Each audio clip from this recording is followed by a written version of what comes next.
Hey y'all, today we're going to do a little lesson on what is and what should never be from the Zeppelin 2 album.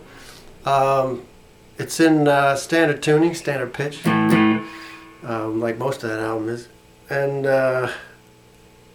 I'm not going to go through the guitar solo part, but that's also in standard tuning, which is a little bit different for Jimmy because he tends to use open tunings and altered tunings when he does slide, but that one's not.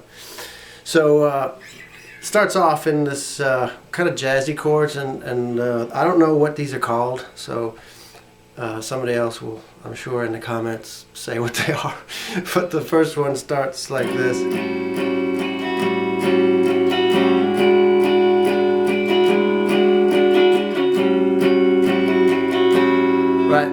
So that's this chord with open A. We'll get to that in a second. But open A, D on the 5th, G on the 6th, B on the 7th, all in a row.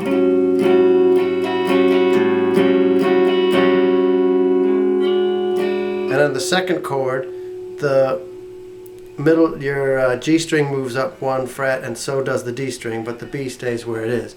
So now it's D string 6. G and B at 7. But on that second chord, I'm not hitting the A string because it's actually going out to an E thing. So if you want, just for discipline's sake, you can leave out the open A string on both chords and just do.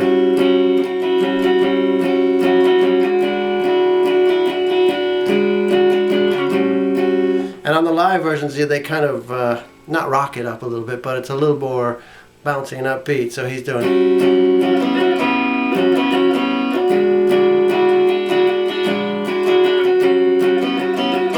And that's just taking that B string off. It's this.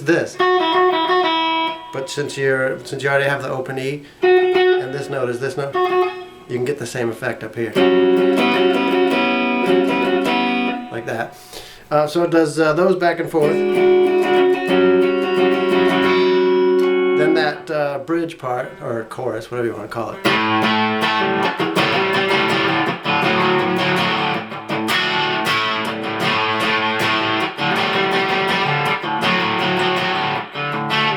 So that's just two. You're doing that riff just on 2 strings, the A string and the D string. And the first is. So that's open A string through the whole thing. And on the D string, you're going 7 to 5 on that. It's hammered off. So then it goes 5 to open on the D. 5. Then it's 4. And then open on the D. So. And then I can't tell whether he's doing D to A up down there or up here. I guess I tend to do it up here because you're coming back to that 5th fret anyway. So I do the D as covering D, G, and B at the 7th with the A open again. And then back to an A, your regular 5th fret A, just those top 4 strings with the open A string.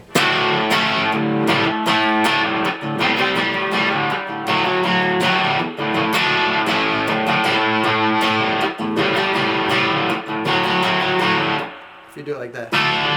And then there's this.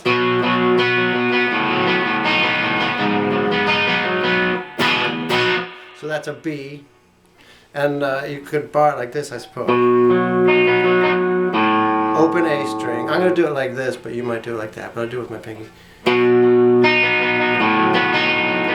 Just taking the barred finger across there off and have an open A string. These stay covered. The D, G, B stay covered.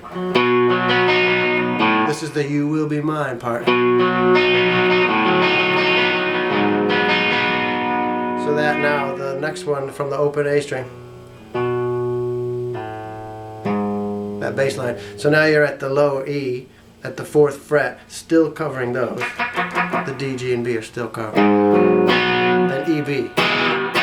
Or I guess you could do. But I think he's doing this. You might recognize that same bridge from Sick Again, that I'm the one you want,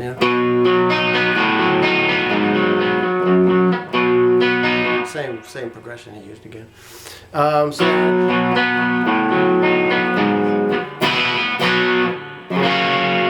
just an F sharp.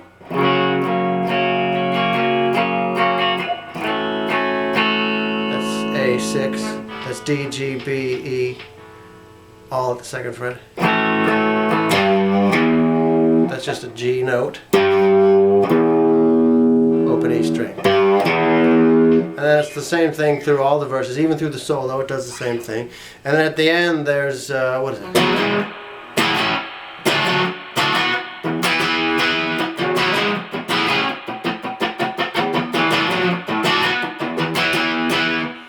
Probably the coolest part of the song. That part is just, you're sort of doing partial chords, so it's good discipline to practice it. It's good discipline for hitting which strings you need to hit, because you're hitting you're whacking it pretty good, but you're not hitting all the strings. So that's a little bit of practice work for that. So for this first chord, I leave the E string open, and I do A and D at the ninth. 1, 2, 3, 4, 5, 6, 7, 8, 9. At the ninth. So you hit it and just go from 9 to 11 on that A string. And then move everything down one string, so now it's an open A string. Same frets, same right? Instead of doing it with the A string up, you're now doing it with the D string up 2 frets to the 11th.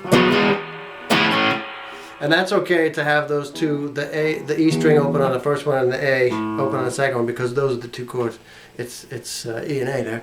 And then the second one.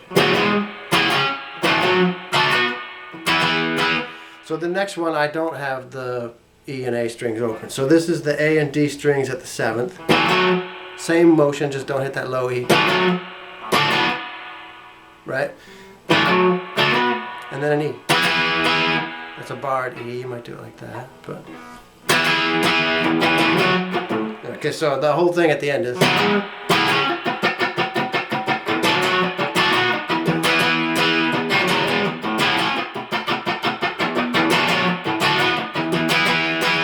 So you gotta have a little strumming hand discipline on that, because otherwise if you hit too many strings it sounds like this.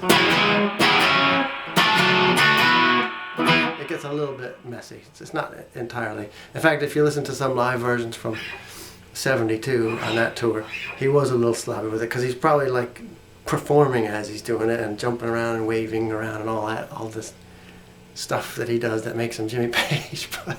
But you would want to at least work on it and get it so it sounds. Because with the second part of it, you're just hitting 2 strings on each of those, the A and the D, and then the D and the G. So it is, even though it looks like you're really whacking, you're being fairly precise with what strings you're hitting when you do it. So good luck with that one, it's fairly easy. And send me a note if you have any trouble.